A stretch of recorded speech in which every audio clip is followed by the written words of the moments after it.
This is the Human Relations Commission. We're going to call the meeting to order, and we're going to stand for the Pledge of Allegiance.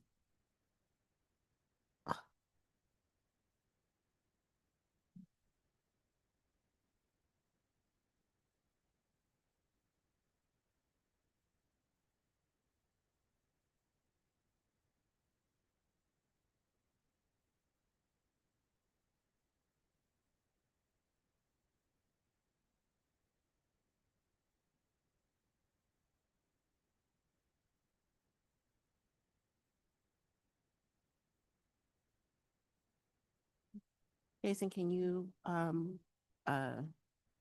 do roll call? Sure can. Thank you. Chair Davis, Present. Vice Chair Stahl Nash, Present. Cohen Bowman, Green, Present. Jones, Here. Medeiros, and Serafino.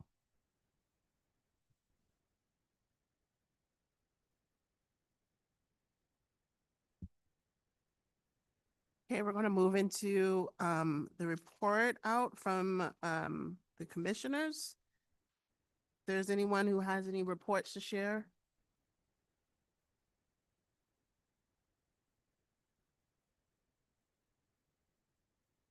Oh, hi. So I just wanted to bring up something. I checked to see if it falls within the Human Relations Commission, or if it was something I could bring up at this meeting. Recently, our Miss Cassandra James spoke at a city council meeting, not on as board of supervisor, but as a resident of the Crest neighborhood. And she was discussing about how there was an issue with code enforcement that was there in unmarked cars with but had police uniforms on, or they had vests on or something like that. And they discussed it in the meeting a little bit. But I did want to just talk about that just a little bit because I was talking to a few people, and there recently was a funeral. And after the funeral, it was a large gathering, but a lot of them went over to King's Market, where and it was very peaceful. There was no aggravation, no anything like that was going on. And there was somebody there that had a warrant, and 23 police officers showed up. I mean, not 23 police vehicles, more than 23 police officers showed up for one person with a warrant. So it created an environment. It made the environment then hostile, because and the reason I wanted to bring this up is just because I feel like we're trying so hard to create to make the police department and the public have a better trust in engaging. And this is two incidents, where there was a lot of it created more turmoil within the neighborhood than it did. Basically, how I looked at it, how I saw it was, even though there was a large group of people, there was no hostility. And when they came with that force like that, it created the hostility. And so as far as it being, I want to be clear, I'm not trying to investigate the police conduct. That's not, but our role is paying attention when residents are telling us that they don't feel safe in their own neighborhoods, including Miss James, because 23 cars showing up for one person in the middle of a peaceful gathering, it just asks a serious question. Are we really building trust within the community? And are we dividing it even more? And I just believe that on the Human Relations Commission, it is something that we can look at. And just because we're like the middleman, we're supposed to be like the middleman in a sense, right? And we're supposed to help build that. So I just wanted to bring that topic up. It could be discussed later. I know that the mayor was really upset when she found out about what had happened with Ms. James, when she described what happened. So I just wanted to report that, and just, because I did talk to a few people about it, and I know you're there a lot, Commissioner, but I just thought that was just something that we need to, in the future, kind of just see, have a conversation about it. I don't know what in the scope that we can do, but just being able to, communicate between the two, I guess, to make it more peaceful. Thank you. Yeah, I think, I mean, I think this would demand attention, anywhere, but I think in particular here, um, given the history, given the current community meetings. I know there's been, they've been continuing to sort of send out the updates as to the oversight. Um, Before being on this commission, I was an attorney at the ACLU of Northern California, right, who's been part of some of those conversations. There's going to be another, or either going to be or was recently another sort of like community facing meeting. And so I think just given the history of community and police relations here, that there has to be some sort of ability or place for residents to not just be able to air grievances, because people have been doing that for a long time. I think people are kind of tired of that, but there has to be some sort of ability. And I missed the last meeting. Unfortunately, I had some health issues, but we previously talked about things like having QR codes and other things around the city for people to be able to send information, to be able to send feedback about their experiences. And this is also, this is a microcosm of the state as well. So, the state has the RIPA board, which is the Racial Identity Profiling Act. They just released their most recent report, which, as all the other reports before, show that in particular, Black folks and Latino folks are stopped at higher rates. There's more actions taken after a police stop, even though there's less contraband found, and all of these things erode not just the public trust in the specific government entity, so in the police, but it erodes trust in government writ large.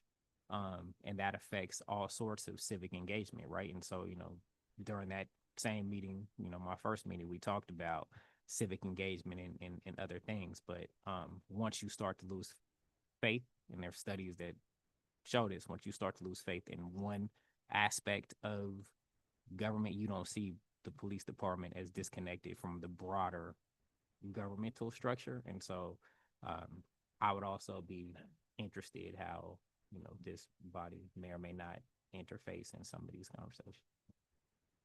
Can I just make one more comment? The ACLU, its meeting is tonight. I was going to go, but because it was for tonight.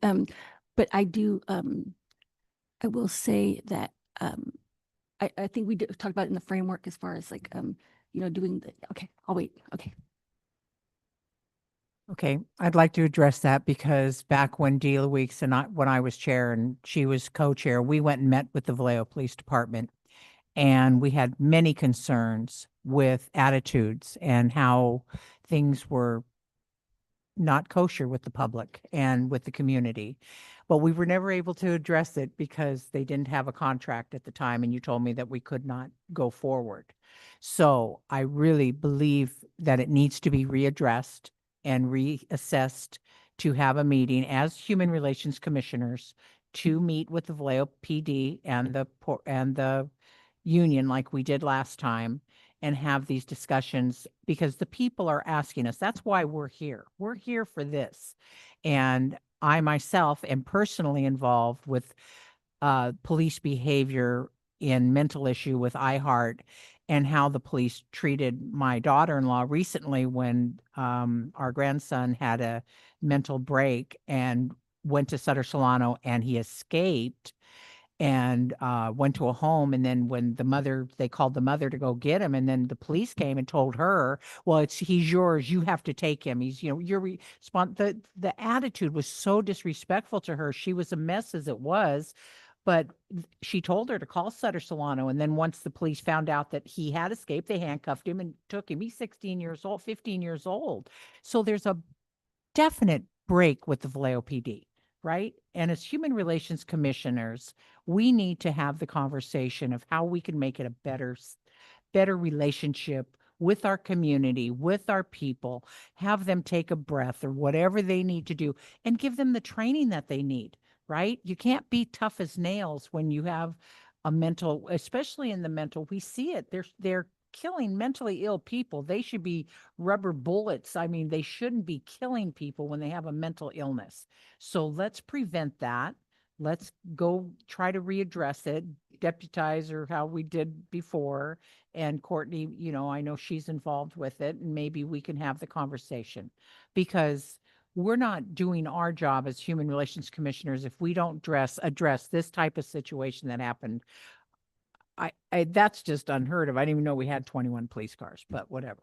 I think So, It's actually, someone actually filmed it. yeah. They Oh, no, I videotaped it. believe Yeah, you. yeah. That's just, it's just, there's a definite break. So I'd love to readdress it. I would like for, so as we get further down in the agenda and then look at the work plan, and so one of the areas is looking at subcommittees who can hold and facilitate these types of conversations with the community to really have an understanding of what that experience is. And then, and as you mentioned, the ACLU doing some work here in the city of Vallejo around police accountability. And so um, partnering or working with the subcommittee with ACLU to understand, to help facilitate those discussions in the community, so that we can be prepared to move forward with whatever discussions we need to have with the department, in addition to the city council for whatever recommendations we need to um, uphold or to move forward with. If I might just say one thing, why don't we get Cassandra James to come in and tell us exactly what she saw and what happened if she was actually there and reported it? So we get it firsthand. Does that make sense? Do we need to hear from her? It does make sense, but I would prefer it to, because we have a lot of different challenges here in the city. And so that's the purpose of the subcommittees, Gotcha. is Okay. to have the onus of these conversations and report back to the entire commission. Right? And Oh. then if the subcommittee believes that that individual needs to come forward and provide additional information or an explanation around what that experience is, or what that touch point is, then that can definitely be encouraged. I was gonna say too, is I know you can go back and watch it on the from that city council meeting. It wasn't this last one, but the one before. You can go and hear her 3-minute, because she spoke not as the board of supervisor, but as a resident, yeah. Okay. It's at the very end. Does anyone else have anything to report? Dignity Day for the homeless and unhoused will be April 12th at Transformational Village. So anybody interested in going and seeing the good works that they do and what they give to the unhoused it's a good program. So if anybody can go, I think we should be able to go. Dignity Day. Dignity Day. I'll send it to Jason, and then maybe you can share it with the group. Thank you. And I will report that we recently, I think it was last week, and Jason, correct me if I'm wrong. There was a meeting that took place with all the city boards, commissions, and committees came together to discuss how we can better align ourselves with city staff to identify what kind of support they need in order to bring things, move that engine forward, right? I ended up being late, but Jason, if you can provide some information, like a high level overview about what that discussion, the purpose of that discussion, and what what came out of that discussion and how we can support as a Human Relations Commission.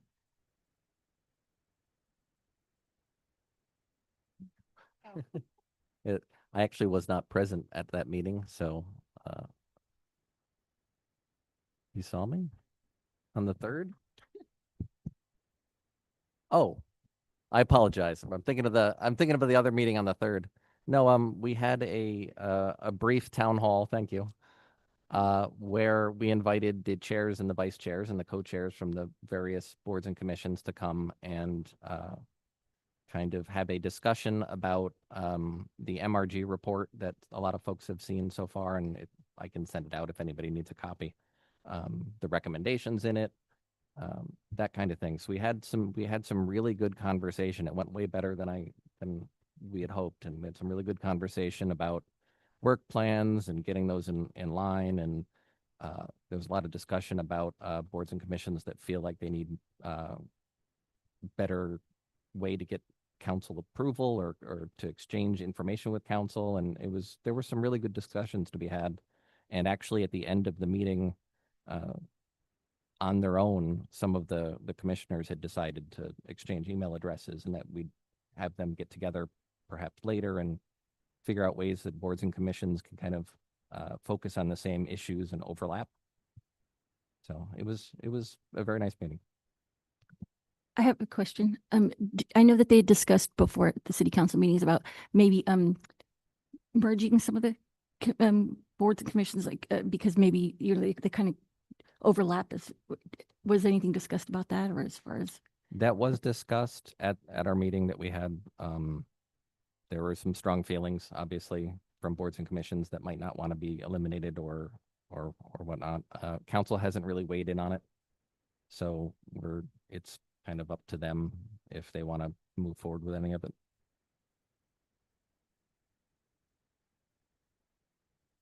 I think once we get into the weeds of, the subcommittees and what the finite like purpose is and what we're going to focus on in the year, we'll start seeing where that overlapping occurs, and can look at what partnership looks like with those other committees and commissions and boards.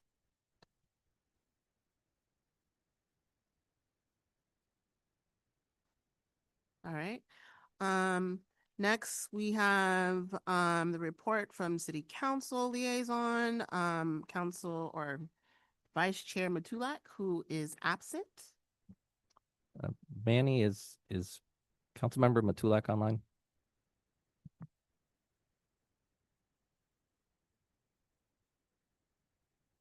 Through the chair, yeah, Councilmember Matulak is not present online at this time. Thank you. Thank you, Manny. Awesome. Next we'll open the floor to community forum.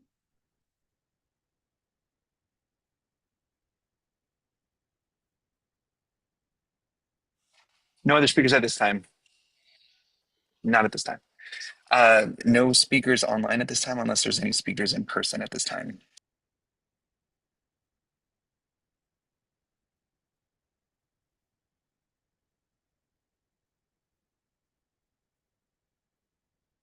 Okay. Next we'll go over to the consent calendar and approval of the agenda and meeting minutes for March 11th. And then the special meeting and the meeting minutes from January 28th, 2026. Do I have a motion for approval? I'll put in a motion to approve the minutes from the what day was it? Sorry, a motion to approve the agenda for March 11th, 2026. March 11th. Special meeting and the meeting minutes for January 28th, 2026, regular meeting. So I second. I'm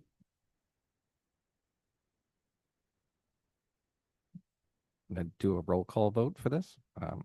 Chair Davis. Approve. Stahl Nash, Yes. Bowman, Green, Yes. Jones, Yes. Serafino. yes. Motion passes.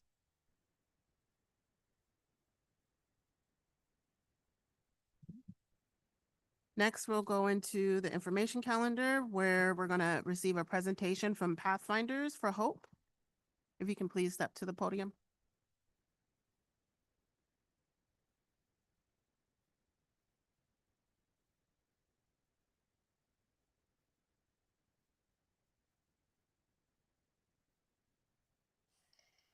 I'm not hearing anything from the speaker at this time. Sorry, Manny, we were looking at a USB stick He and has a USB stick. Oh, wonderful. Yeah, no, that's not going to be possible right now. yeah, that's what we figured.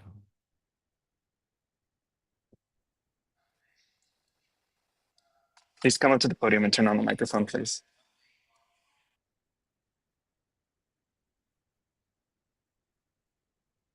Should be a button on the side.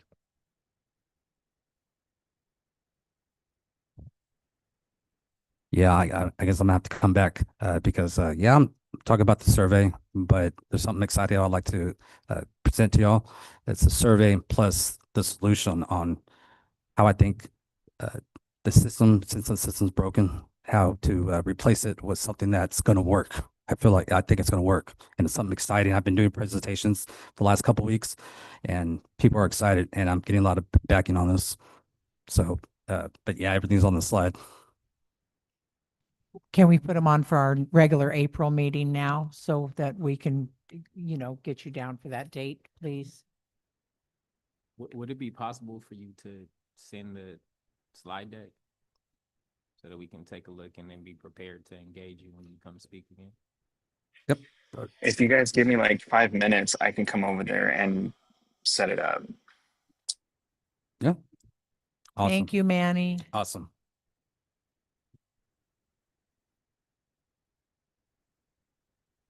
Okay. Manny, that's great. We'll go ahead and we'll continue moving through the agenda, and then once we have access to present the PowerPoint presentation, we'll go back to the Pathfinders for Hope presentation. Next on the agenda is the action calendar. And so this is a discussion of and development of the 2026 work plan that I believe should have been emailed to everyone. Awesome. So I too had a PowerPoint. But it's okay. Because you guys can follow along in the uh let's see. You can look at it if you want to see it. This is our packet, so you can keep it. Thank you for the calendar of events. That was at the I know I'm sending, give me 1 second. All right.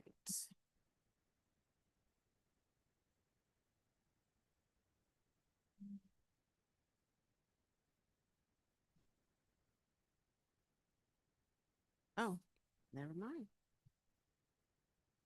Thank you.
Oh, it doesn't seem like it's working. There it goes. Yeah, go back.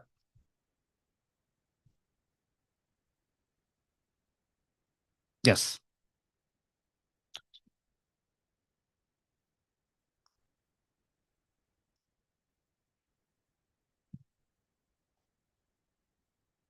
Yeah. Oh yeah. Oh yeah. Of course. So get back to this. So why the system fails them? 60% negative experiences.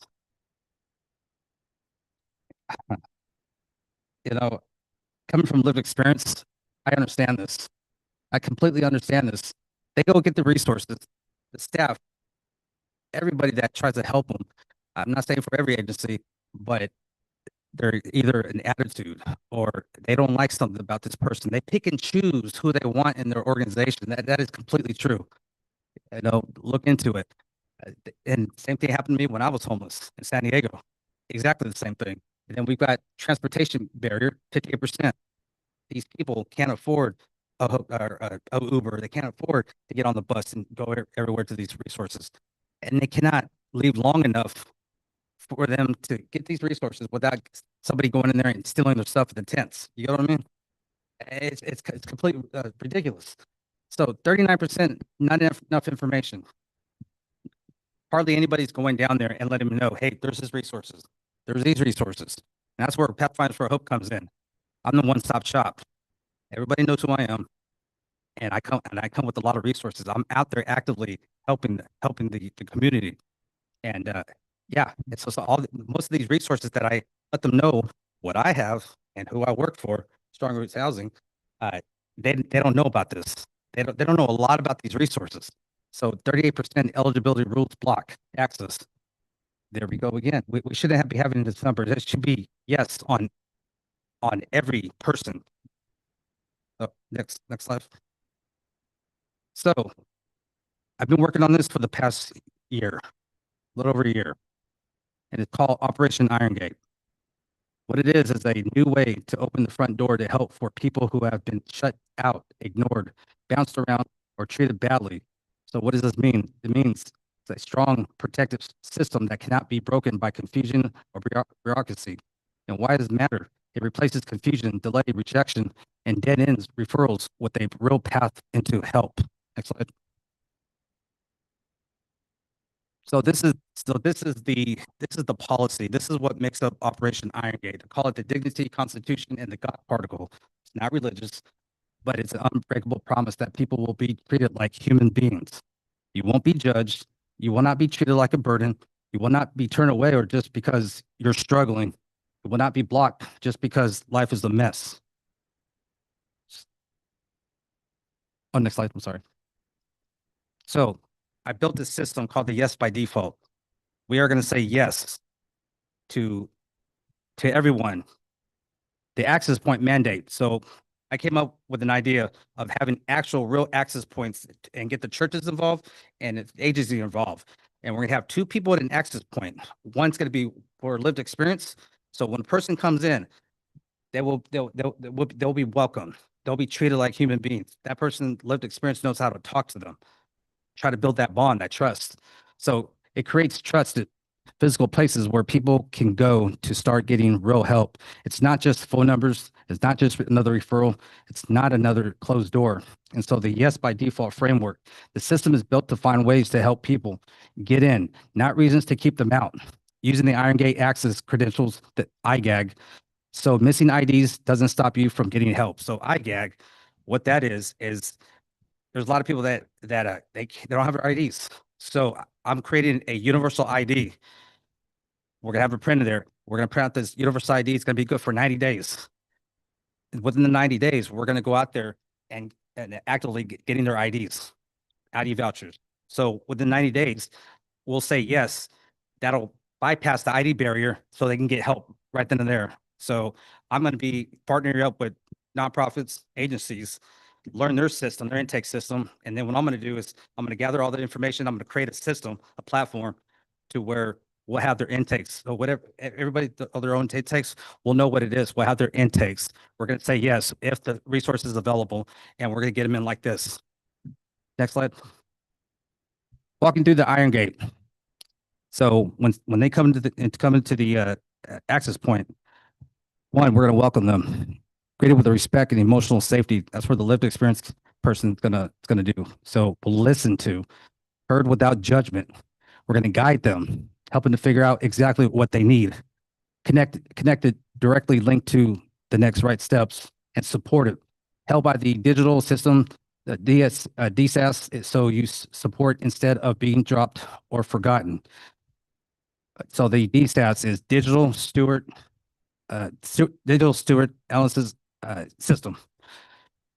So what that is, it's going to be, this is where all the data is going to come in. And this data is going to help us with the intake process. Not only that, it's going to help us with not anybody getting their information, because there's information that's their social security number, their IDs, or their birth certificates, all the sensitive information. It's going to be well protected. We're not going to give it out to anyone. We're not going to sell it. We're not going to give it to the police. And so next slide. Resource ecosystem integration, connected the dots so people don't have to figure it out alone. So the Mission Delivery Office is going to be all the resources, shelters, agencies, treatment providers, nonprofits. We help connect people in better and more organized way. No more dead end referrals. We provide a warm handoff so people actually arrive at the help they need. So the warm handoff after we do their intakes, the whole intake process is going to be 90 minutes. After we get them approved, then the warm handoff to the shelters, the warm handoff to any of these agencies that have the resources. Next. Next, this is going to be phase 2. The mobility, expansion, sovereign fleet operations. Distance should never be blocked, never keep blocking support. Brings help closer to directly to people where people are. Closes the transportation gap. Moves people physically to help they need. So what I was planning is having vans with Wi-Fi. So when they're in there, they can get on the websites and get whatever resources. And the silver fleet, these vans are going to be like a bus route. We're going to pick them up, and we're going to go all the routes to all the resources from here to Fairfield. So if they need to get somewhere, we'll have just like a bus system. We'll take them. They'll leave. They're done. They'll come back, come pick them up and drop them off. That right there completes that barrier, the transportation barrier. So, and that's, they'll get to where they need to go to actually get that resources, instead of, I can't go anywhere. So guess what? I'm not gonna get that resources. I'm not gonna get any help. This is the reason why they feel the way they do. They don't ever think that anybody's gonna go out there and help them. And that's sad. And that's, that's true. Next slide. Yes.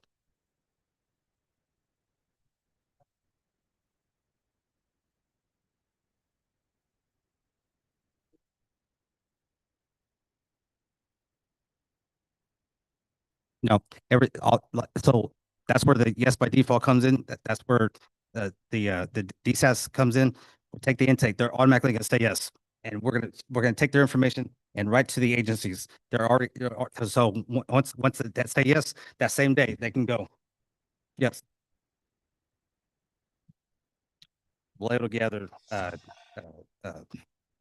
Kaminar, Can Be, the Opportunity House, all these nonprofits. That's who I'm talking about. So I'm going to get with every single nonprofit and learn their system if they want to partner with us. But I don't see anybody why not partner with us. You know what I mean? So we're going to know that resource is available. And so if that resource is available, then we're going to take them.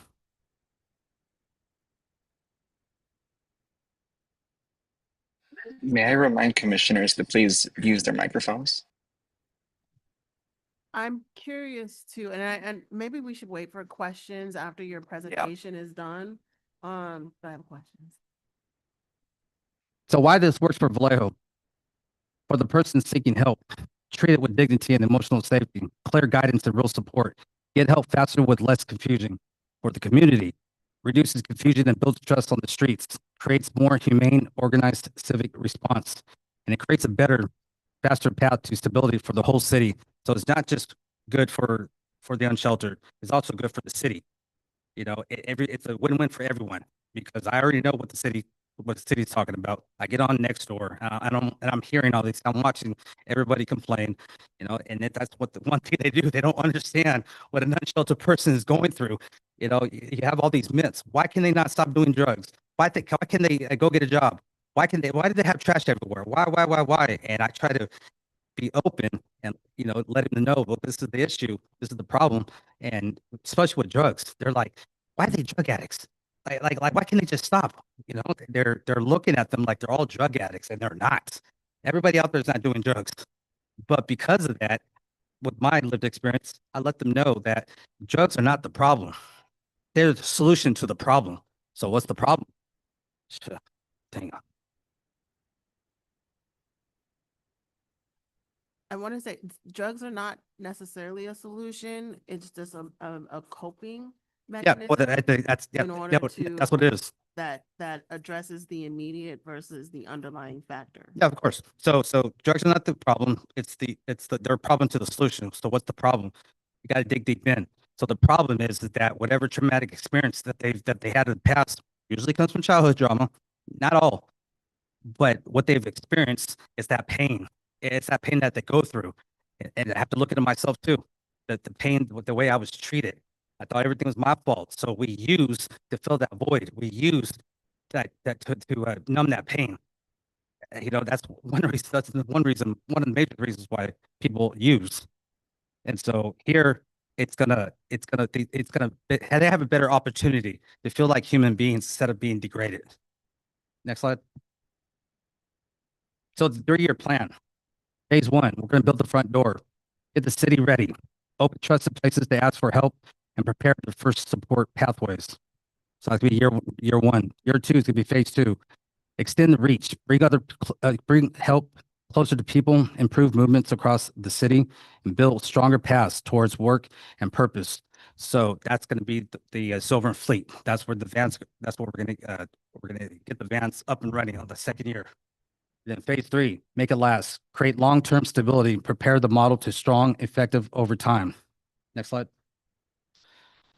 The choice before us, we recognize the evidence, accept the survey as real, live experience proof. We recognize the human issue, see this as a crisis of dignity, human relations, of fairness and access, support the path forward, support Operation Iron Gate as the better, more humane way to open the door for Vallejo. I think that's it. Yep, that's it. So not only that's what we're providing, but there's so much more into my system. You know, I built the system. I engineered the system. So the reason why is because Vallejo is the one that helped me create the system. Ever since I moved here 3 years ago, I've seen everything that they've done. They're the ones that came up for me coming up for Operation Iron Gate.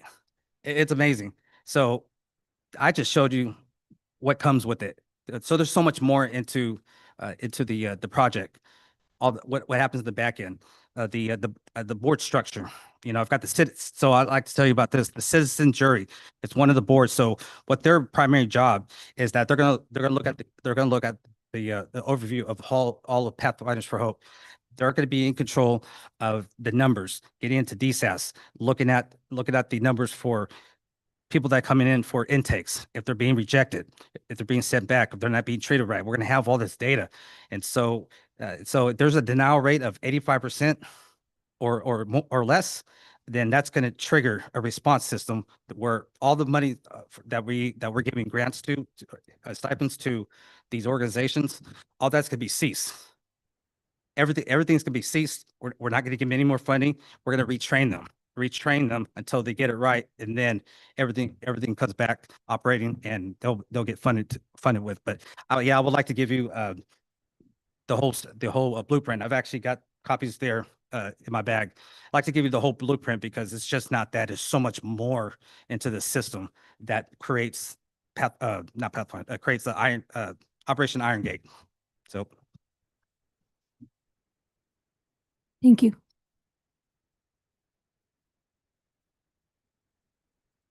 So I have a question or comment. Thank you for your presentation. I guess now we'll go into some questions if there's anyone on the commission that has questions.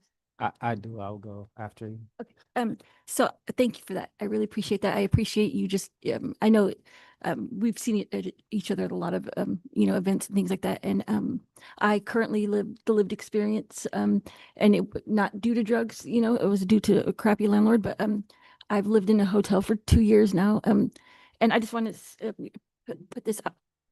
I'll put this out there that, so what I noticed with me was that when I went to get to my worker, my county worker, and said, "Hey, this is my situation," they paid for a hotel for 2 weeks, but that hotel that they paid for, I could only afford to stay at, this, one of the, lovely, maybe two-star hotels, out here.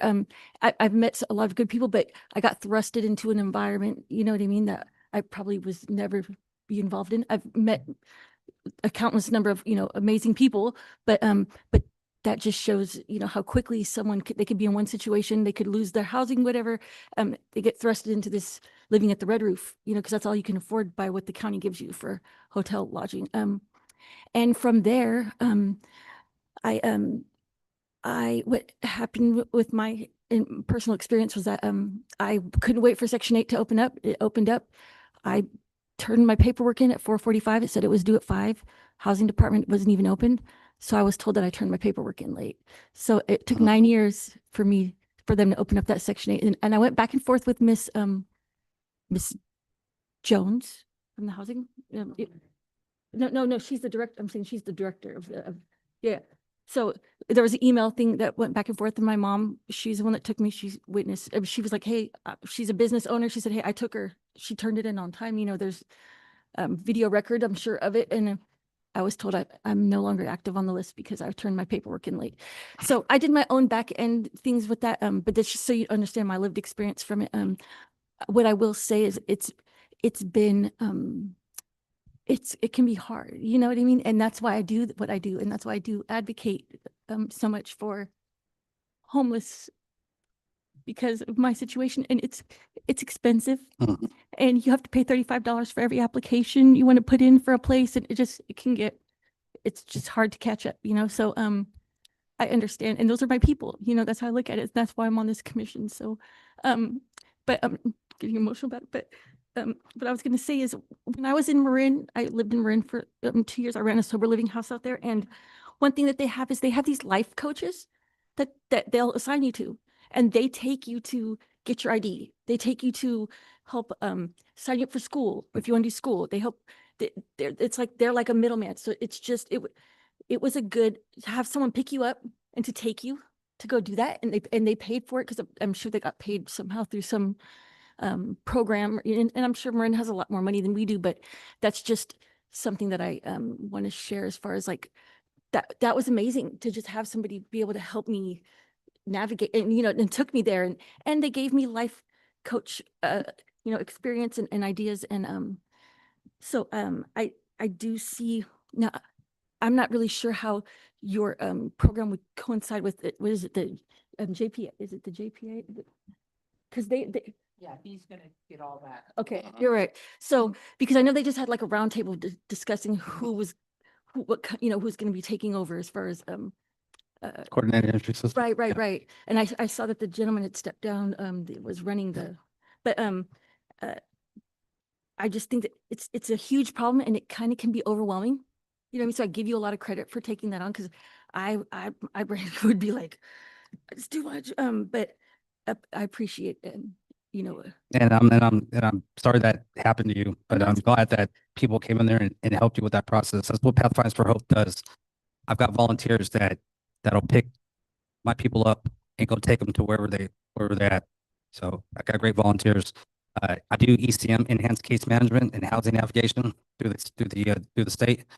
And so whatever they need, I go out there and go get it from them. They need doctor's appointment. I go make that doctor's appointment. They need to go pick up prescriptions. I go pick up those prescriptions. So what you just said, that's what I do, and I'm spending my own money doing Right. this. So I'm not getting any money. I'm funding the whole Pathfinds for Hope. No one, no one's doing anything, nothing. now I know So, that. and I'm still rocking, still helping these people. I just have one more question. Yeah, my only other question was, I can wait. I can wait. Good. Go ahead. I just wanted to say, again, thank you for the presentation. For me as a lawyer, this is what I've worked on most of my career, having a decriminalization and poverty clinic, and still doing a lot of my policy work is around decriminalization and homelessness. I think it was really impactful, the number as it relates to IDs. And as you were going through the presentation, I like the idea of a sort of 90-day moratorium on no. Mhm. Um, um, and I'm just trying to think through what that will look like in terms of implementation, how that syncs up with enforcement, right? So we know that even though there's a lot of rules about what's supposed to happen during an enforcement sweep, and what's supposed to happen when people's property is confiscated, but that's oftentimes when people lose their important documents, right? And then they have to start all over again. Um, and so and then different agencies are different, right? Like, I used to do a lot of work around driver's license suspensions or other things. Even to apply for homeless and caring court in Alameda County, you had to have an ID. You had to utilize that ID to get your background check. There's so many different layers and you can't get an ID without having documentation, right? You can't go to uh, social services without having your ID. So we used to try to help people do that. And um, one of the things that I appreciated is the pulling all this data so that there's sort of universally recognized thing. But as you were talking, and I know you talked about sort of data security, right? But and not giving it to law enforcement and all those other sorts of things. But in my mind, as I'm thinking through this, and obviously you're having the on the ground conversations, I'm curious, as you've talked to people who are currently houseless about the idea, like the idea, how they um feel about their information Mhm. potentially being in some sort of portal, because we also know that like when I was a public defender, for example, I had a lot of clients who would get picked up routinely, right? Those who had a drug habit would get picked up routinely because they were always in the same place, right? Law enforcement could always find them. And so I've some concern about just how that data security would work to be to unlock things, and how the different agencies who have oftentimes very, very different identification requirements, how to get them all on the same page to really be able to unlock that moratorium on no, which is really important. As soon as I saw that, I was like, yeah, that's been my experience as an advocate. But I just want to say I think it's a great idea, and I'm curious, outside of this, how close you are keeping it to the vest, or are you circulating it to folks for feedback? Because I remain in a lot of those spaces, and would love to be able to get you additional feedback on the idea. Ganz normal.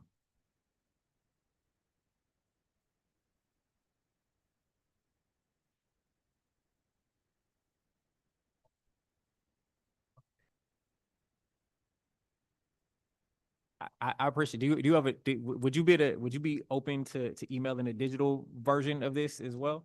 Because as I said, I would love to send it out, but you clearly have gotten through it, so I'd love to figure out how we can assist, and what to do with in the immediate term, what to do with that immediate feedback, right? Like the fact that the ultimately these service jobs are customer service jobs, right? So if the customer, if the rate of satisfaction is that low, then that's something that needs to be some discussion about. And if people are being locked out so significantly because of the ID barrier, like those are things that feel like they should be low hanging fruit, that there should be, it would be something done now, even as you're navigating the 3-year plan for building it up. But I just wanted to say thank you for. You're welcome.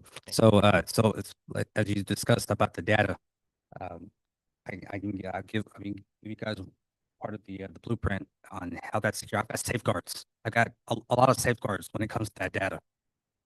I've designed it to where no one can penetrate it. No one can have access to it. I've got my own board, my board structure. I've got my own board committee that's gonna look over the data.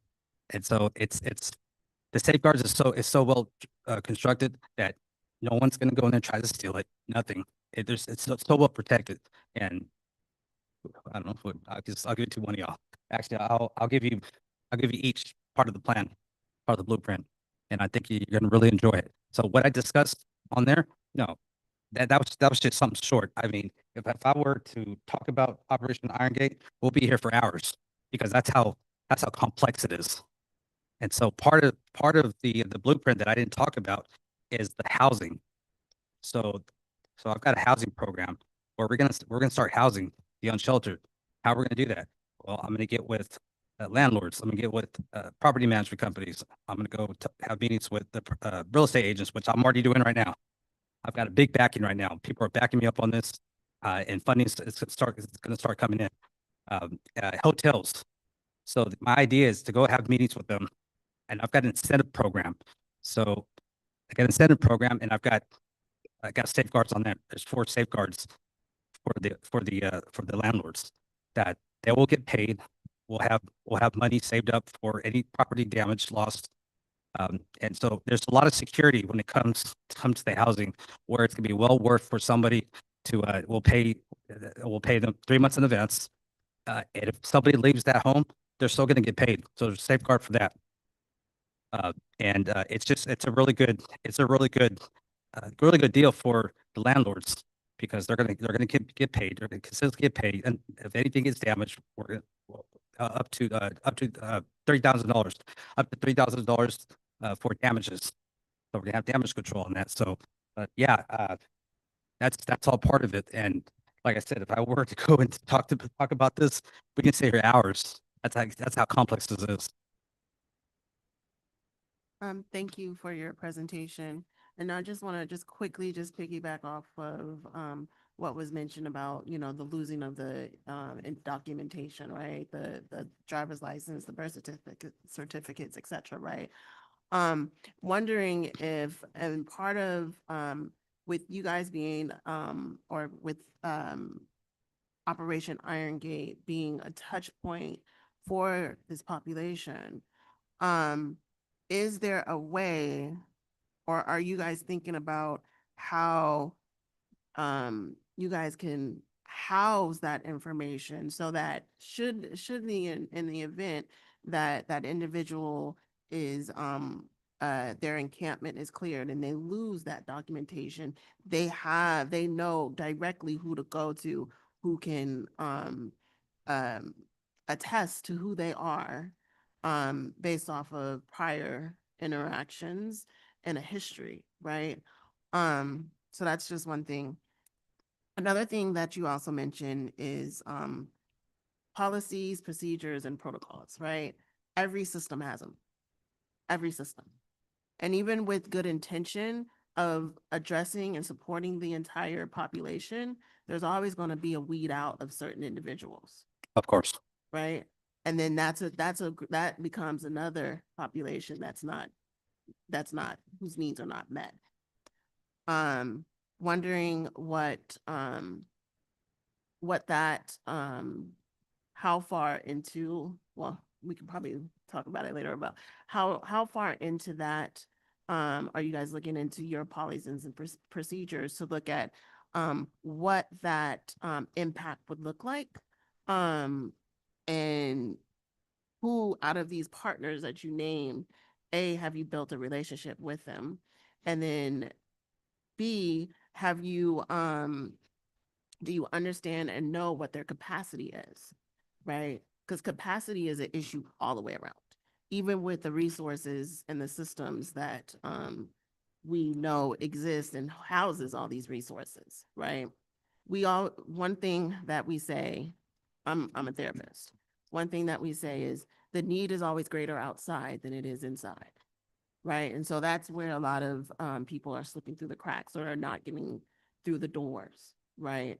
Because we're having to go through our set of criteria in order to bring folks in. And if they don't meet that certain criteria, then they're positioned to go into our partner, our referral network, right? So that's B. Lastly, you mentioned about data.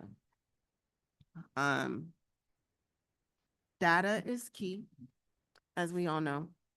But wondering when it comes to, you mentioned the traumas of the individuals that you come in contact, Operation Iron Gate comes in contact with.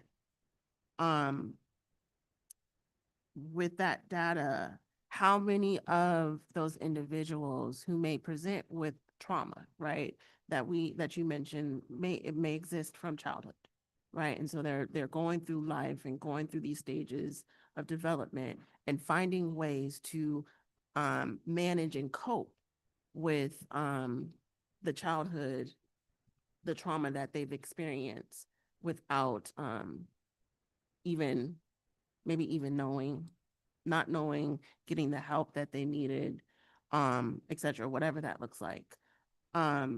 How many of those individuals are willing to get the support and go through that navigation? So that's what Pathfinders for Hope does. That's what we do. We not only house them, but we have a mindset change program where we're helping change mindsets, and that's exactly what I work with them on. That I teach them how to about themselves, how they view themselves, and how they view the world. And so our first module is quit caring what other people's opinion. That's one of their downfalls. You know, they care too much about what others think due to their experiences, and I break them free from that. I set them free. On top of that, the second module is the dangers of being an agreeable person. I teach them being this people person is not good because you're being controlled. You're liable to be controlled, and people know this. And you know, you say yes for one thing, and then they come back and expect you to do it again. And so you're lacking your own needs and give it out to everyone else. But what about you? You know, third module is it's called You're Powerful. You didn't even know it. So what I do is I bring the good out of them. And I show them that they were good the whole time. You just gone through something terrible as a child, and I just show you what it looks like, what you really are. So I bring the good out of them, and I help them build themselves their self esteem, and showing them that this is the real you. You know, I get to build them up to where they'll start remembering who they really were. They weren't this person that they were now. They've been conditioned like that. So I do help them with the process of childhood trauma. Oh yes, because I gotta look at myself. That's exactly what happened to me. And so where did I get all this information? I don't know if I told you guys before, but when I was homeless, uh, I got tired of where I was at. You know, I kept telling myself, how did I get here? Where did I go wrong? What decision did I make to leave me here? Because I'm sick and tired of it. So I did what I had to do. And I don't know, my mind just said, get on YouTube and start watching videos. So I started watching psychology videos for 2 years straight until I came up with two doctors, Dr. Jordan Peterson and Dr. Gabriel Monte. Dr. Gabriel Monte is actually about to speak here next month in San Francisco. Try to buy tickets, but they're all sold out. But Dr. Jordan Peterson talks about the childhood trauma. He talks about men, how they're powerful, and helps them break free from societal pressures. Of what I offer. Dr. Gabriel Monte helps with the addiction, the childhood trauma. So I took everything that I've learned, and I've created the framework, which becomes Pathfinds for Hope. It's so amazing because I broke free from that. Just watch these videos. The information is out there. You just got to know where to look for it. Have you So been able to implement this yet or no? no. No? So right now, I just finished this a couple weeks ago. So I've been doing a lot of presentations with this. Last presentation was almost a week ago. That was over at the Solano Realtor Association, and a lot of people in there. And I did that presentation and it went so well. I got a whole bunch of business cards and I've been calling, actually they've been calling me and they want to get together, have a meeting, have coffee, whatever. And so I did that yesterday with Ed with the association. We got together and talked 4 hours we were talking and everybody that I've spoken to having these meetings, they're all on board. I mean, I've even got Commissioner Jackson that's going to be helping me. She loves the idea. I've got a lot of big people backing me on this because it makes sense. All this, it makes sense. This whole Operation Iron Gate is going to completely take care of all the barriers. We're overcoming all the barriers for them to get help. So yes. So how we're going to help them with childhood trauma? That's where Pathfinders Pro comes in. We're going to be helping them with that process. So we're just not giving them homes. Oh, no, no, no, no. We're going to help them change that mindset because if you change the mindset, you change the life, right?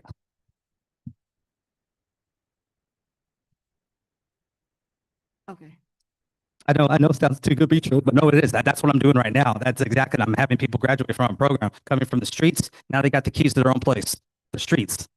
And I'm curious, I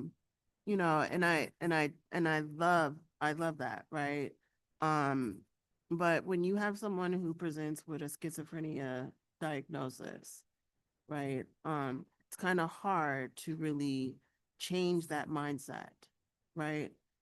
If you ever will, right? Because the brain doesn't function or doesn't reprogram the way that we have we're able to, right? Yes, you can probably navigate somebody who may present with depression, right? And redirect them, right? From and get them to a space where they're managing their symptoms.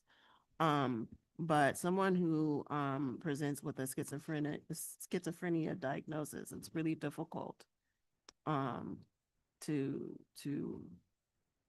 navigate that. And so it takes a lot of intention around that from the individual to really want to move that needle forward. Just like I discussed in the presentation, everybody that we're going to have on board, including medical doctors, therapists, we're going to get them on board because I already know this. I was asked about that and I said, it gave me the idea. It's like, yeah, we're going to have to really get therapists involved. We're going to have to get medical staff just in case that happens. We get somebody with schizophrenia or whatever mental illness, bad mental illness they have. Yeah, we're gonna have medical staff within the program or the Operation Iron Gate, and then we're gonna also have therapists and nurses to go in, doctors. So those are my plans. But as of right now, I just finished this almost about a month ago, and it's still early stages, but we are moving right now. Right now, I'm in the process of getting a trademark. So after the trademark, then I'm gonna go out. Just not in this area. No, I'm going national with this because I feel like this is the new model of fixing the homeless crisis. I mean, it all makes sense. I got all these big people that are that are on this and it's how did I make this? Vallejo help me make Operation Iron Gate and through my lived experience as well. I Go- want to, oh, Yeah.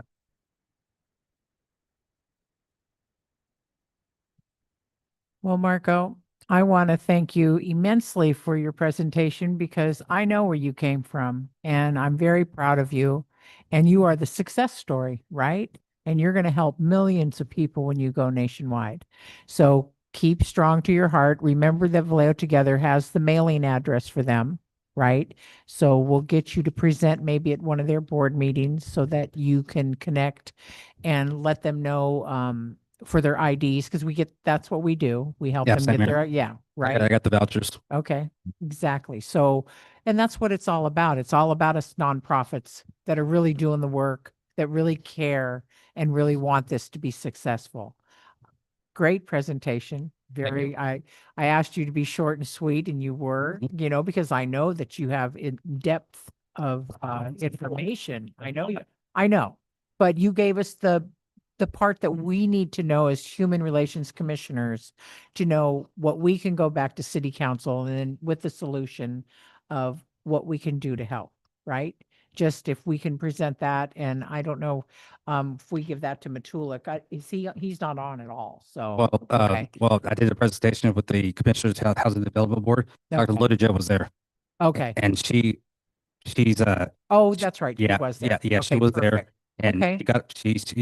she got on the record, talked over the podium on the record, and they are willing to help me to present this to City Council, and they're going to teach me how to talk, Perfect. how to present this to the City Council, especially with Commissioner Jackson. She's been a lot of support. Right. There's a lot of support, and she believes in this. Well, thank you very much. Very much. Anything else? I was just, yeah, I was just gonna say, oh, so, and I wrote it down so I can give you, I know, Judge Healy, he's, a judge here at the Vallejo Superior Court. He is very, active in trying to get involved in these type of things. He keeps asking me to email him, because, I met him, I mean, he used to be my judge, but, I talked to him at an a program that we had at the it was on at the Maritime Academy about gun violence and things like that. But I mean, that's another person. He's all on board, for things like this. Another thing too is my mom does meditative healing, and she's huge on reducing the recidivism, as the constant. So she's willing to volunteer to do teach people how to do meditation, just things like that. So I wrote them down for you to give, and you can contact. I know both of them are on board with anything like this that so I just wanted to say that.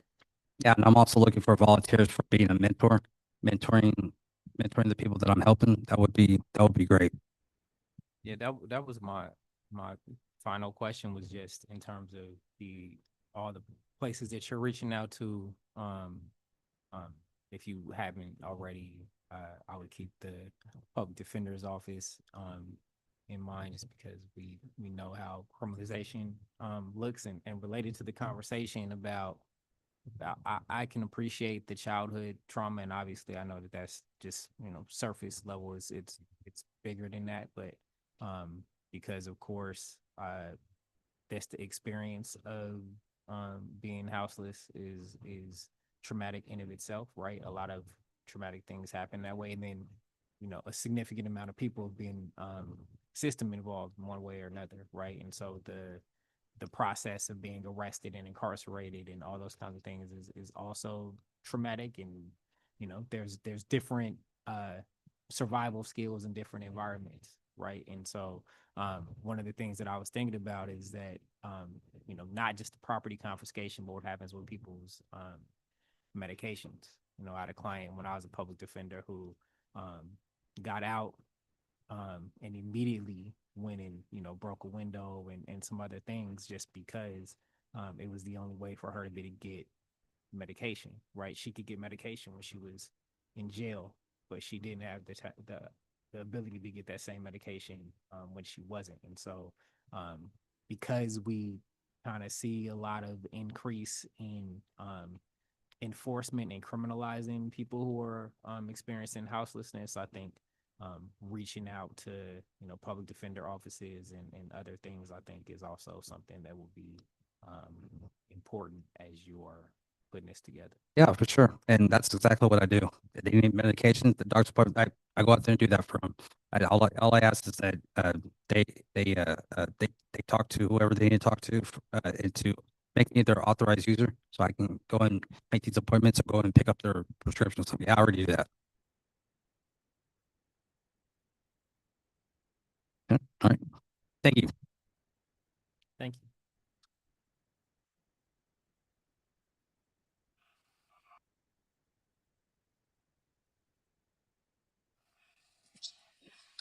The chair, just wanted to let Mark know, feel free to go grab your flash drive. It's connected to the PCs. So yeah, just go grab that. And then Courtney, if you could just resend that to, PowerPoint to me. The email that you forwarded did not have the PowerPoint attached. Thank you.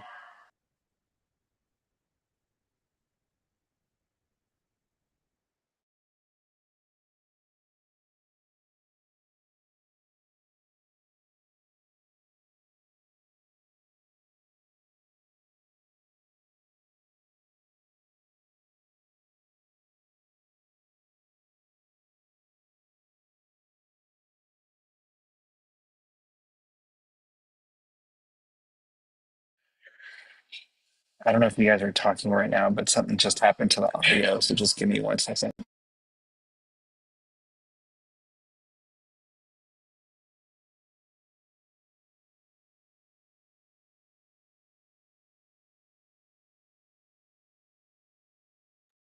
Manny, I just resent it.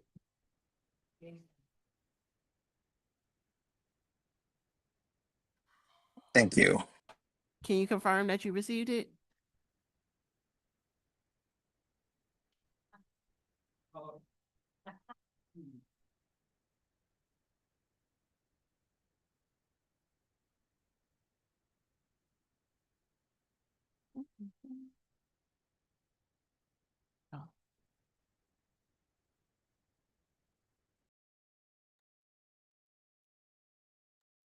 Did you receive it? Nothing yet. Huh. What is happening here?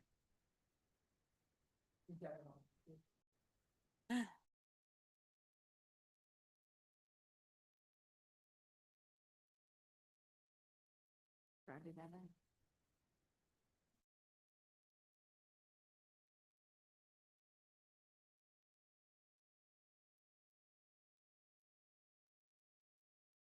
Y'all got me blocked?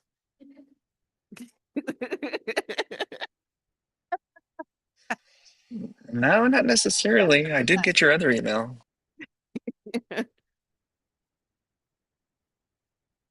Huh?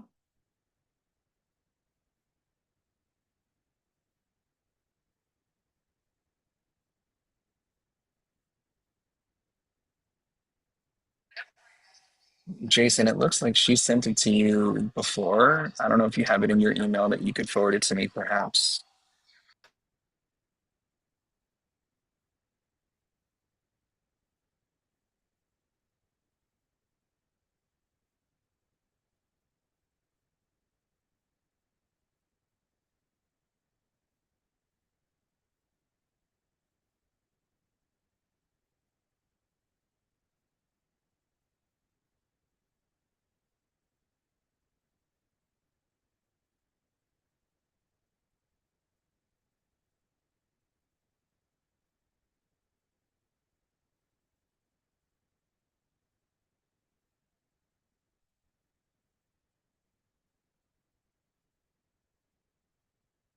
I spent some time on that. Anyway, we'll go ahead and just go through the 2026 work plan. You guys can pull that up. Everyone have it up? Awesome. All right, so in this work plan, I recognize that our commission did not have one, or we had one, but it wasn't revisited, nor was it finalized to move our commission forward. And so I'm bringing this work plan tonight as a discussion and to get any feedback in regards to thoughts around if things need to be changed or adjusted, or and then hopefully get an approval so we can move things forward. And so in this work plan, there's a 6-phase community engagement and impact framework that provides us our structural foundation. Um, in this framework, this lays out our intentional alignment in a way that there's accountability and evaluation to the population or to the community of and the citizens of Vallejo.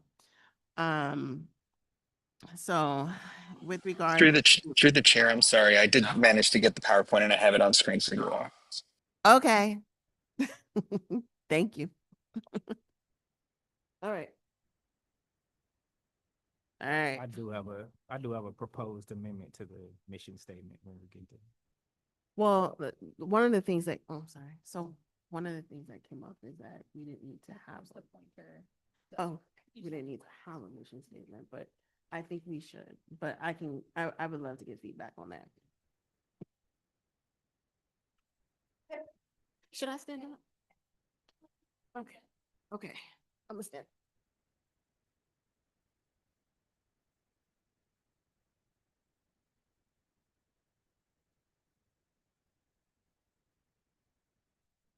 All right. I went through this. All right, over here. Perfect. Um, in this, on this slide is our mission and vision.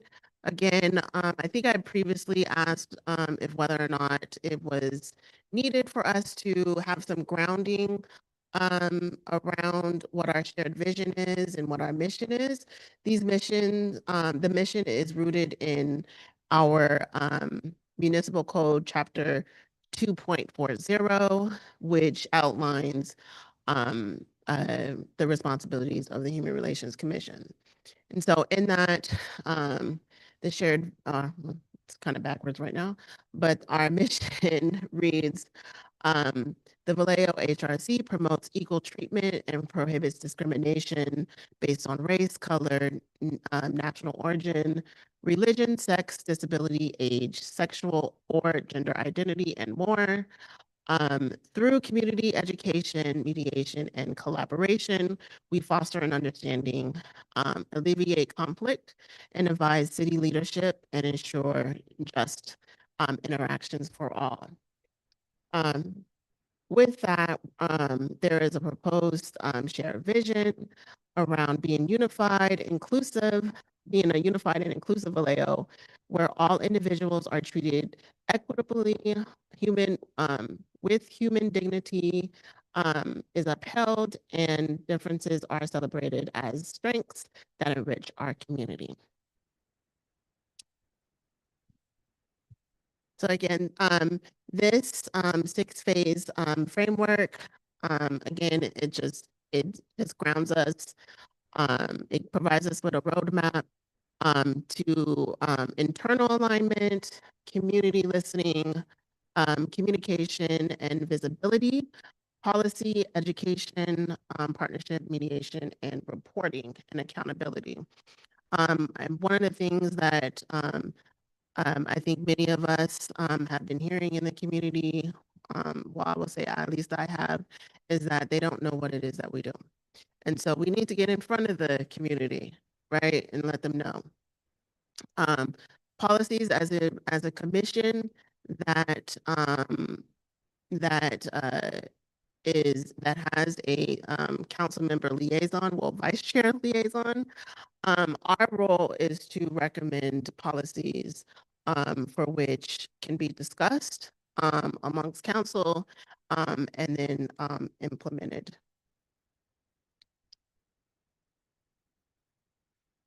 In phase 1, internal alignment. The goal here is to adopt a shared vision and mission. Well, we've already done the electing or reaffirming leadership. I think we did that on like the first round. Establish subcommittees, as we spoke of, you know, our city is has a lot of different needs. And so whether it's needs around public safety, whether it's needs around policy and research, community engagement, housing, and vulnerable populations, these are the types of subcommittees that working subgroups or subcommittees that we should be looking at to implementing. I don't believe we have bylaws. Right. So bylaws or rules like that are generally not expected. The ordinance governs sort of the framework and the powers and duties of the commission. Same thing with attendance, that's set forth in the ordinance. There is a section of the boards and commissions ordinance that allows the commission to adopt their own rules in addition to those, provided they don't conflict, but any of those would need to go to city council for approval first and after review by my office. But the ordinance is pretty comprehensive as far as attendance requirements and sort of the role, duties, and framework. Awesome, thank you for that. And then lastly, create an annual calendar. this calendar will help us stay on track with what it is that we're trying to move forward. Um, and so this includes standing meetings with the community, um, priority campaign, and public safety events, public facing events. Phase two is a community listening and needs assessment. And so this is in regards to identifying in real time what those needs are across Vallejo. Um, we're already at the end of quarter 1. And so um, we probably need to look at how do we want to look at it for the rest of the year on how we want to move some of this work forward. And so that includes, like I said, quarterly listening sessions, surveys, resident surveys, in which we did speak of it. We created one, I think, back in January. I think it was January. Or was that last year? That was last year. I think at the end of, it was like around waterfront, yeah, waterfront weekend. And having just to start collecting uh the voices in paper and digital formats, but we don't have digital yet. Um in order to maximize our accessibility to residents, focus groups. This will be in partnership with CBOs, whether they're faith-based orgs, youth groups, elders, unhoused communities, and partnership mapping. And so looking at cross-sector allies, whether that includes VPD, our school district. The school district has, our city has a 2x2, in which that's the city council and representatives from our school board that meet, is it every third Thursday? It's on my calendar. But anyway, they do meet once a month. Um, to discuss how to better align themselves and what challenges come up. And then city staff, any unhoused coalitions, and LGBTQIA plus organizations. And so these community listening sessions will help us collect the data we need and to really understand how to inform policy at a city level. Phase 3 is our communication and visibility. So this is raising our awareness about our purpose and community opportunities. In that we would look at what a digital presence looks like, and then what a physical presence looks like. I did notice on the City of Vallejo website, so we do have like a link to a Human Relations Commission where everyone, that's pretty much stayed updated and current. But there is another page that is extremely outdated. It is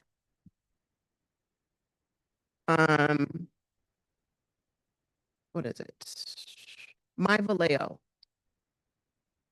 So and so that can create some kind of confusion, I think, with residents if they're trying to identify or try to navigate, who it is that we are, because that might come up, or, or the city of Vallejo. And so I think narrowing that down or seeing how that can combine, or we got to figure out what that needs to look like when it comes to our digital presence.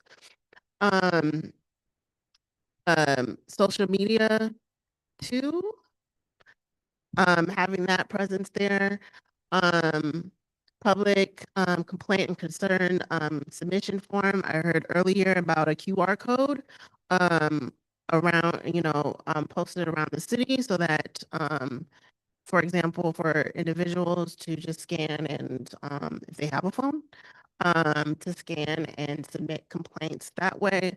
That information hopefully is generated to an email for which we did have a discussion around that last year, around where, about I guess, clarifying where exactly those emails go.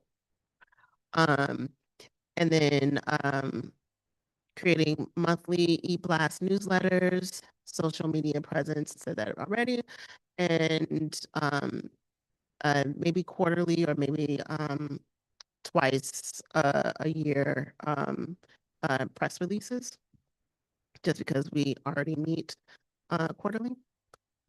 Physical presence, um, Unity Day, National Night Out, MLK, as well as, uh, waterfront weekend, have been areas of where we have been present. Hosting and working with our city council, members to host, and attend town halls on public safety, homelessness, and education. Have flyers available, and, that are multilingual, and, be a presence in, neighborhood council meetings.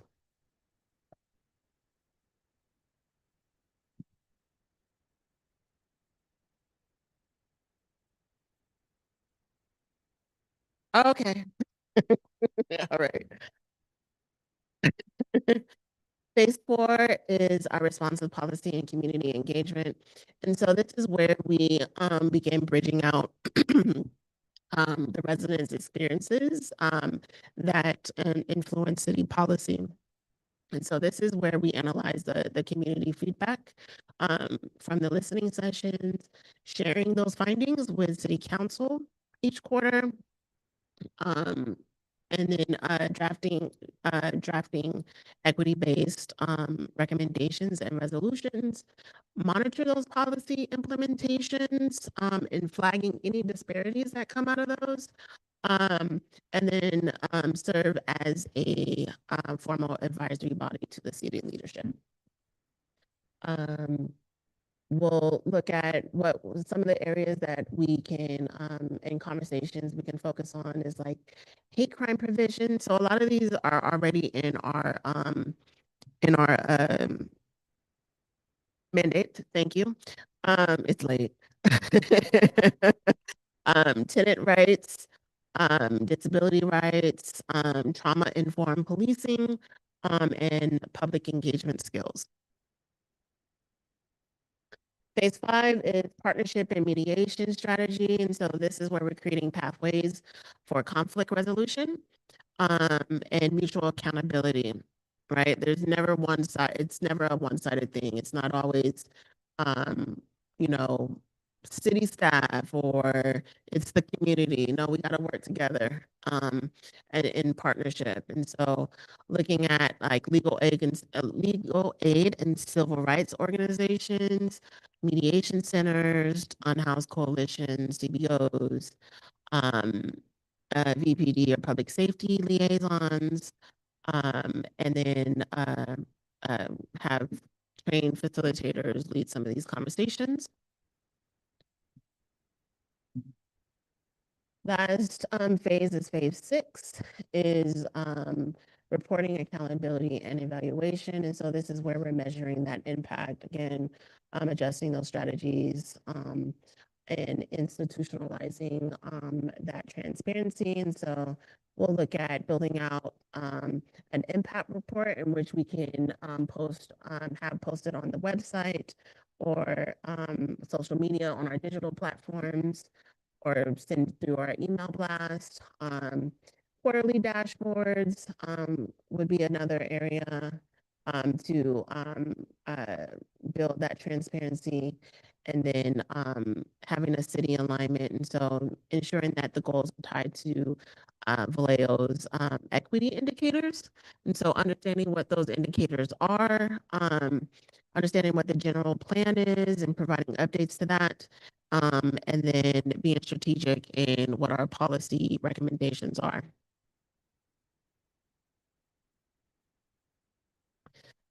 So as I mentioned, this this work plan was built last year. And so some of these dates are kind of, we're kind of out of line, so I think we need to look at refining some of these areas and seeing which parts make sense and how do we reduce, considering we're already at the end of quarter 1. And so as this states action item, commission retreat, in which this is what the special meeting is. And so we're aligning our roles and our mission. First citywide listening session. And then building partnerships with local organizations. I know some of us, or many of us, have those the relationships already, and so bringing those resources to the table, and then seeing what resources those resources have, right? Present our first community report to the city council, and then launching our website or revising the website.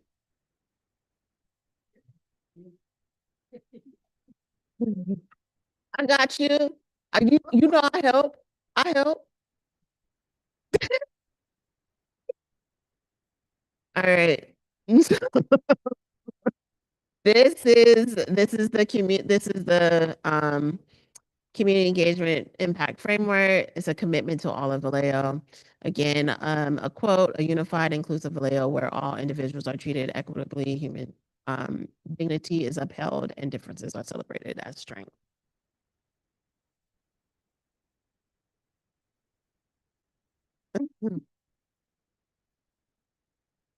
Got you, Jason. I got you.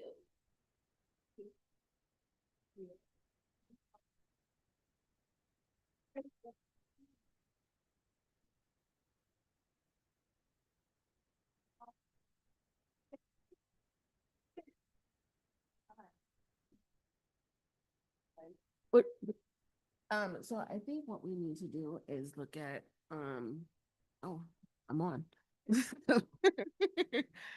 Can you want to go, we want to put your microphone on and then you, The question I asked is, do we have any, like, I guess, leadway for a first listening session, like a place or just where we go talk about? go ahead. yeah, I think I mean, looking at this year, right? Looking at the year and where we are, like I mentioned, we're already at the end of quarter 1. So that leaves us with 9 more months left in the year. And so we got to look at this timeline to understand, like, because a lot of these areas were dependent on us starting in January. And so looking at modifying what the outreach looks like. I mean, how many community listening sessions do we want to hold is feasible for this year. May I make a suggestion? Uh-huh. So I know that right now, Miss James is doing she has a year long, she's going to each district. Is it right? Is it District 1? Yeah, it's split by districts, right? In Vallejo. So basically she's already she's doing it. So maybe we could think of asking her, collaborating with them since she already has it all set up and everything, that maybe I don't know if that's possible, but being able to join in on that, since she's already got it calendared and going. I didn't know if that was a possibility. That way it kind of takes a little less stress of having our own. That's just a suggestion. So are you thinking you would turn that into a public meeting with all of you there, or just have a few of you go and attend? Because those are very different things. So you certainly can have listening sessions, but when there's all of you there, it's a public meeting, which means that you need space to do it, you need staff to do it. It's easy to just incorporate that into a regular meeting here and have that on the agenda. But if you want to go out into the community and do it as a body, that then needs a budget and, places and much more organization. It's more challenging. Another way you could do it is if there's just a smaller number of you, hey, commissioner will be at the coffee shop for a few hours on this date, come, and then collects the feedback that way. That's obviously much easier to swing. So like the farmer's market, if so like we were discussing before, like if like let's say I because I obviously I go to a lot of these things anyway. If being like a a liaison in a sense, since if I'm there, I know I see Mel a lot too at a lot of events, being that I go anyway. But So the goal is to make sure that we have touch points around the city, right? And so that we're not only just meeting in North Vallejo, we're also going to South Vallejo, we're also going to East Vallejo.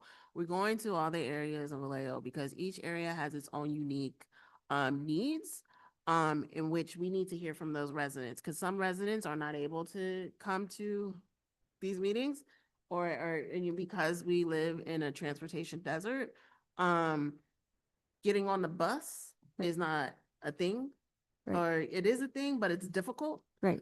to navigate that way. So so- if Miss James is already, if she already is like, so she goes to each district, right? If that's already something, are we able to go and communicate and engage in the community at, if it's Well, that's a question, we would need to ask Commissioner James. right. But also too, we need to understand what her intention is around that. She is the supervisor of Solano County, right? And she is representing the city of Vallejo.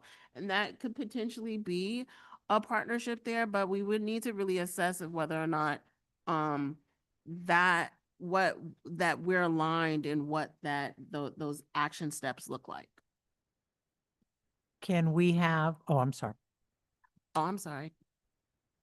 I was just gonna say my kind of direct feedback, like I think that this is great. I think it's very comprehensive, but because this body only meets quarterly, there's a lot here that feels like it's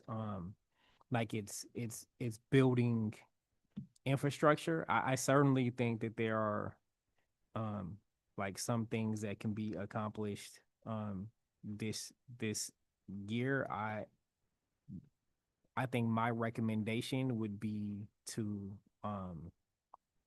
sort of determine what parts of the infrastructure can be built this year, because unless there's additional special meetings that we're talking about 3 meetings for the rest of the year. And so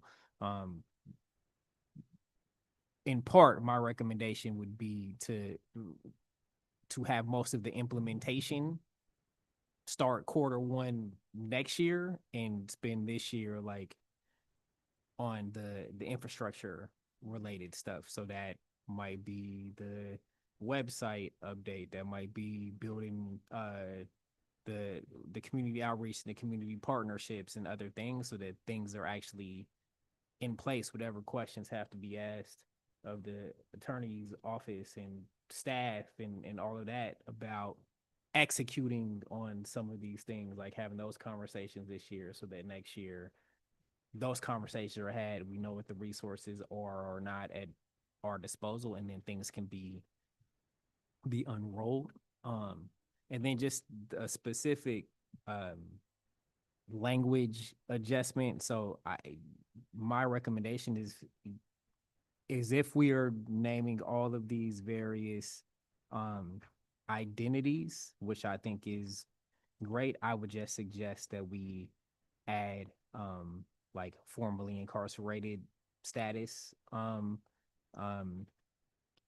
since we are pretty specific in a lot of the things that we are naming, but that is absent. And just one additional sort of note for the commission's information, if the commission adopts a work plan, that does need to be approved by city council before implementation per the ordinance. So there's a little bit of an additional delay in there. And I would just imagine that the individual components of the work plan, like depending upon what those are, might need additional city council approval, right? So we might need to break up. So there's the work plan as a document, and then there's the things within the work plan that they themselves may or may not have to be individually approved by city council, depending upon what those are.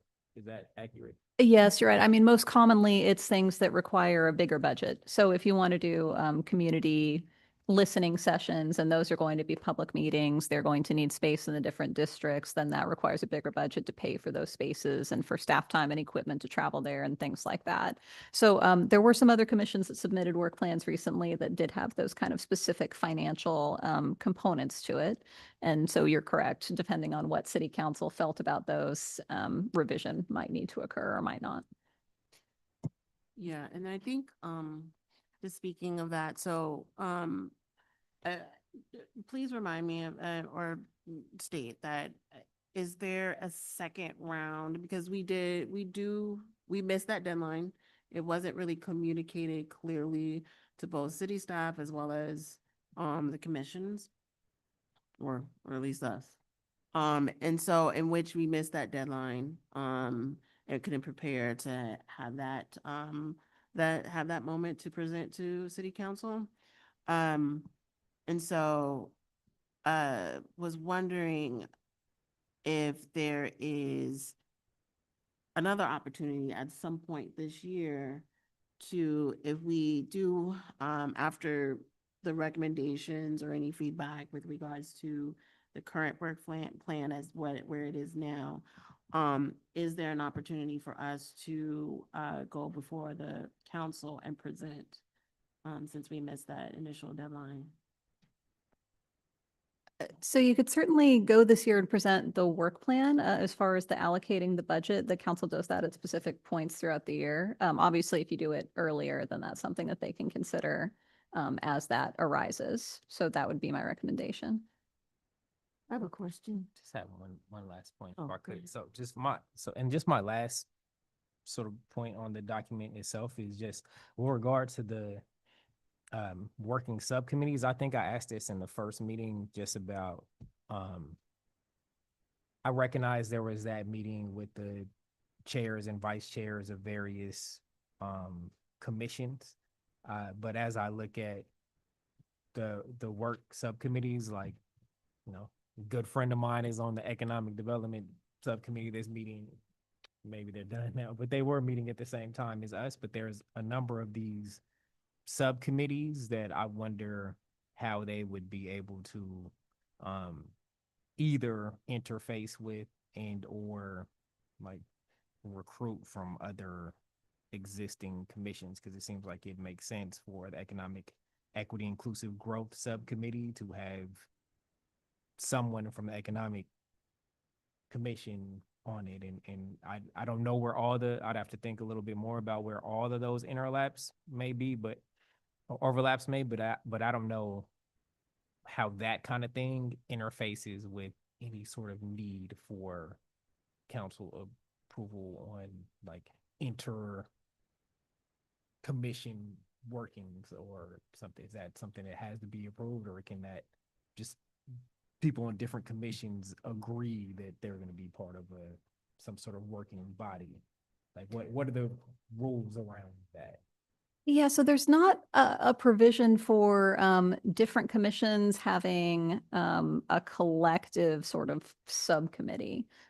You as a commission can certainly have your own subcommittees of less than a quorum that goes out and meets. If one of the things that subcommittee wants to do is speak with members of other commissions with a different mandate about ways that they can both kind of work towards same goals, that would be fine. You wouldn't formalize it as we're the Economic Development and Human Relations Commission Economic Subcommittee. But as long as you're less than a quorum, then I don't see any problem with those discussions. Okay, my question was, it's an action item. Does the commission need to vote on this as our work plan for the year before it moves forward? So if you want this form of this to be your work plan, then we would work on getting that together to submit to city council for approval. Right now, what it's on for is, discussion and adoption. So now is the time for you to look at it and say, well, I like this. Maybe this is too many subcommittees. Maybe we need a different name. Go ahead, edit it, work on it, come back with something different. That's really what this discussion is for, is to come up with what you want the work plan to be. Okay, and the reason I asked, having been on probably this commission the longest, we struggled with work plan, not getting anywhere not even getting, we've only went to the council maybe once or twice. That's why I asked. I think in terms of the format of what we have is real good. We need to make sure somebody, I don't know, since we only meet quarterly, get in, clean it up, go ahead and vote on it as commissioners so we can get on the council's calendar. Because until that, none of this means nothing. We can't get anything done. And that's been the problem with the HR commission. We can't get anything done because we can't get the work plan approved by the commissioners. Well, we do, but we can't get on the calendar for the city council because we can't do anything unless they approve it. We can't move forward with anything. So we would have to move, right? We'd have to move Right. to agendize the final So, version of this at yeah. the next meeting. um, Vote on it there and then move at that meeting to have it submitted to city council. So Well- that'd be like 2 meetings from now. Yeah. I have a question also. If we go over the plan, let's just say we go over the plan, our next meeting is in April? Yeah. Okay, so if we go over the plan and we have any ideas or anything like that, we would need to, we could email Jason, right? And then Jason would then forward it to our chair, or do you get what I'm saying? Like if because I know it's not something we can fully go full blown into right now, but if, let's just say, going over it, we decide like I want to be I have a suggestion for a subcommittee or something like that, I could just put the the notes or ideas and email it, and then is that how it would work? Or So I think what you could do is, right now this is on for discussion and development. If you feel like you want to move forward to adopting for the next meeting, we would just move that over and update that agenda item to say an adoption. If you want to suggest in writing some changes and have that distributed to the commission, that's okay. But anything you send out, we're going to want to attach to the packet so that the public has an opportunity to look at that before that meeting. So my suggestion would be to make actual edits on the document, or, line ins that you feel comfortable having attached to the agenda packet. And then the board could come back and, the commission could come back and discuss it, say, yes, I like this, no, I don't like that, and agree on what a final is. And we can call for a special meeting in order to, agendize, correct? I would view the adoption as sort of a continuation of this. We would just continue this discussion and make it, discussion and adoption at the next meeting, if you feel you're ready.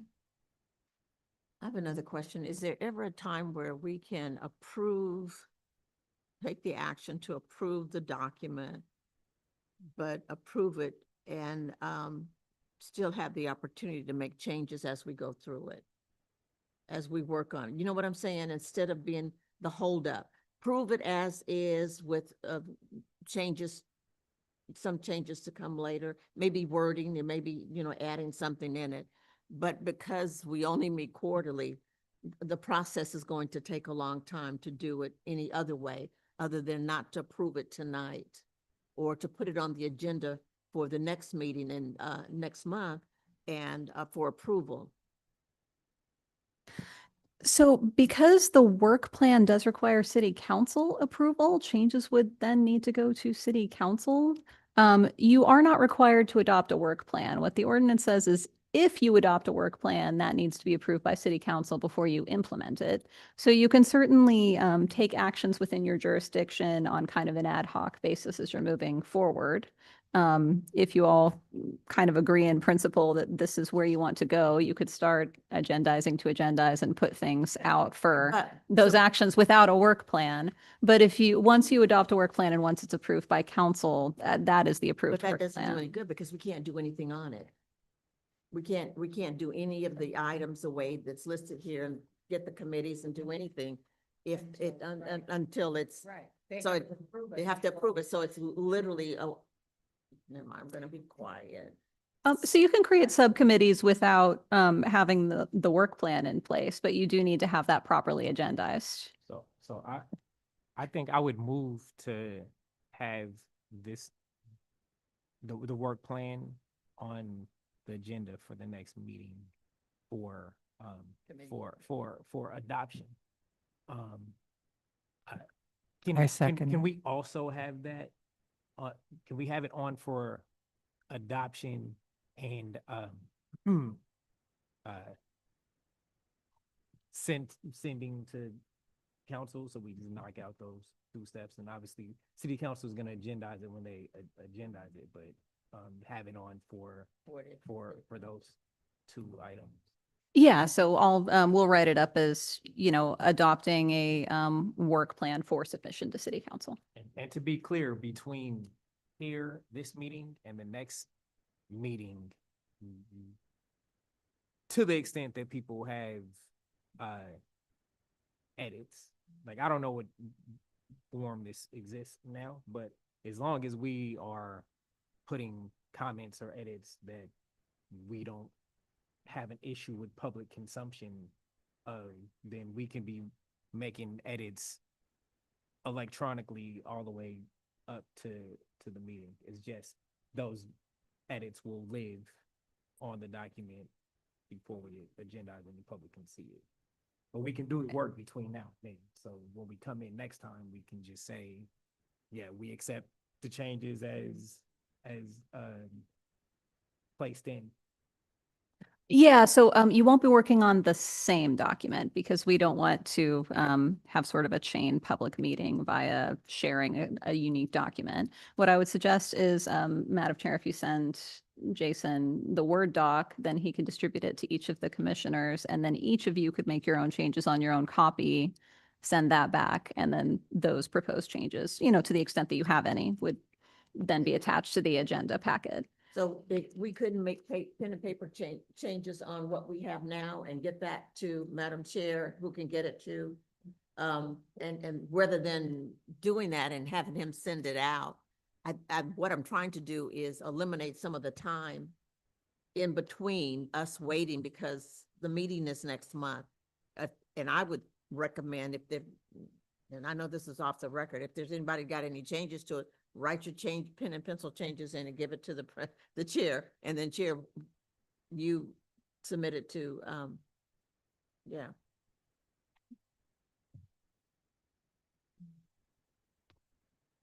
And you want to, send it to the chair to incorporate? Yeah, Okay. because she has the original document, is that correct? She has the original document. So the issue with that is, again, that's public meeting issues. So you're all speaking to her and she's hearing everything. And so it's effectively a public meeting. No, we're not speaking to her. Well, We're through pen and your, we're doing pen and paper changes. We're Right. not having a conversation. We're giving them to her. So we're not meeting. We're not violating the Brown Act. So we're giving her the changes. She can incorporate them into the original document that she has, and then she can get to Jason. That's what I'm saying. That eliminates a lot. So we're not gonna have a meeting. We're just gonna make changes on the copy we have tonight. Give them to her if we have any changes, and then she can get them to Jason, if that would work. That would cut down on some time. Would it change if instead of sending them directly to the chair, we sent our edits to Jason to send to the chair? no, but you could all send your edits to Jason, who could do his best to incorporate them and then bring them back. Right. So if you're speaking to staff and staff is, trying to take the feedback and come up with something, that's okay. But once you're all sending something to one of you, then it's, even though it's not speech, you're writing it down, you're effectively communicating that. So that we just change the intended target. So instead of sending the edits to Madam Chair, we send the edits individually to Jason. Jason can try to Yeah. incorporate them and then send out Or a really, document that but, incorporates those changes. Yes, that would be fine. Alternatively, if you really want to speed this up, you all can talk about it now and take a pencil right now and start proposing changes and get something in order that we could finalize and attach to the agenda. It just depends on how long you want to be here. Yeah, I gotta go put my kids to sleep. So So just to confirm, so all edits everyone will do their edits to the current work plan and send them to Jason for Jason to implement and then attach to the packet for April's commission meeting. And Um, we had a, uh, I had a second on my motion, so I mean, I seconded. um, this is, remember when we had discussed about doing having like the workshop or something like that? I could see now why they had, remember when we discussed it in other meetings, I asked if, because I saw that other human relations commissions had like like a retreat or like a workshop, but this, now I see why that, because obviously this is more intense, where we would really need to like spend half a day sitting down going through, like, so I could see where that, where, that, now I see why they did it like that, because there's no way, Yeah. like, we'd be here for hours if we tried Yeah. to do that right now, but, Yeah. okay. We have had with other commissions, I have sat down with a laptop and a Word document as people fed text and done it in real time. So yeah, I mean, you certainly can do it that way in a public meeting that's recorded and people have an opportunity to weigh in on, but it may be more efficient and, maybe a little more flexible if you're able to do that on your own time. I want to know if we can, okay, so if we attend the art walk or the farmer's market, there can only be two of us, correct? Oh, three? Okay. Right, okay. And then, If you're discussing, items within your jurisdiction. okay, all right, just so that, because the whole point of this is to get us out there, right? And to let us know who we are and what we're about. And like what we did at the Waterfront Festival, we had a sheet that they could fill out with their concerns and what was, bothering them the most. Because this is all fine, but we want to, I mean, we want to hit the topics that are pertinent right now, right? Which is police and what we all discussed and what we want. So I'd like to put those on top priority, and I guess we can do that at the next meeting, correct? I'm sorry, attendance at, an item or what? Well, just that, well, we're gonna we'll write down what we can here and give it to Jason. But at the next meeting, we can prioritize our work plan after it gets approved, correct? What we want to focus on. You talk about the subcommittees. Right. And so, yeah, the work Yes. plans for each Yes. subcommittee. Right. That's what she's talking about. So the subcommittees, I don't think it would make sense for them to have a separate work plan, but you decide Okay. what the priorities are. Okay, when that's what you're- I'm saying. yeah. We don't have to worry about that. Yeah. And then for these events that have all these city approved event list, we can maybe talk about our subcommittees of who can go and be present to show that we're there. Which brings me to the point of, can we work on getting our badges? Jason, I will double check again on the badges. Yes. thank you. do we need to vote on that motion for the agenda? Huh? No, that's okay. I just want to make sure.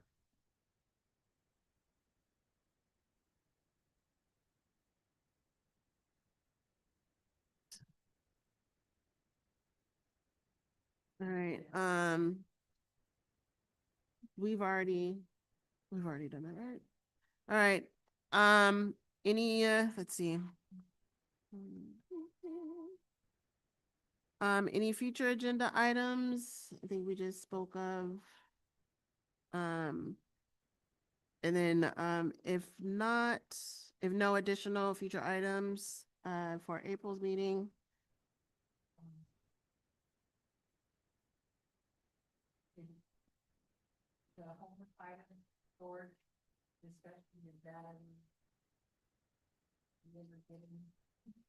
That, no, so that, so that was a the storage where when the campment, when the campment sweeps are happening, where those items are being stored. I think we had a discussion with regards to seeing if Natalie can come and provide us some context around that. I believe there was a reach out, but we were going to try to have her come today, but she wasn't available because I think it was kind of short notice to get her available, and we wanted to make sure that Pathfinders had an opportunity to present to us. But if we can, I think maybe we hold a special meeting around that, because I feel like April may April's meeting, for us to review the work plan and getting that done, make sure that we get this moving forward. We want to focus on that and then call a special meeting to go back into the whether we call a special meeting or that be a priority that a subcommittee um moves the work on that around. That Okay. sounds fine. Even if we could get a report from her and she doesn't have to show up, that would be fine. I mean, it's very important because, you hear, once they lose their paperwork, it's really bad, and it's just, we need a better system. So Yeah. that's I think fine. if we focus on if a subcommittee wants to be created for that, Right. that can definitely be a priority. Okay. Yeah. And then for the minutes, will the minutes be here? Because my printer was down, so I couldn't do the minutes. Just so, more where it shows where what we talked about. Okay, thank you. And it's on video, so you can play it back. So am I motioning Uh, to, yeah, Just if we have a motion to adjourn, I'm motioning to adjourn. Second. All in favor? all in favor? Aye. Aye.